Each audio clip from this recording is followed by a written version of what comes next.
7 દિવસની રામકથા ગવાશે ને એની અંદર અનેકો ચરિત્રો આવશે, અમુક ઉદાહરણો આવશે, સરસ મજાની વાતો આવશે, અમુક વેદાંતની ચર્ચા આવશે, બધું એની અંદર આવશે.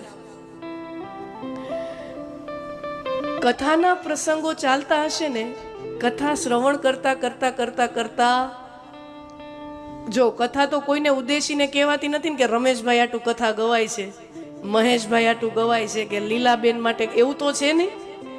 પણ અહીંયા બેઠેલી લીલાબેન, રમેશભાઈ, મહેશભાઈ કથા સાંભળતા સાંભળતા એને એમ થશે, ઓહો હો, મારા મનમાં અમુક પ્રશ્નો જે ચાલતા હતા ને એનો જવાબ મને અહીંયા મળી ગયો. આ મને જ કહેવાય છે.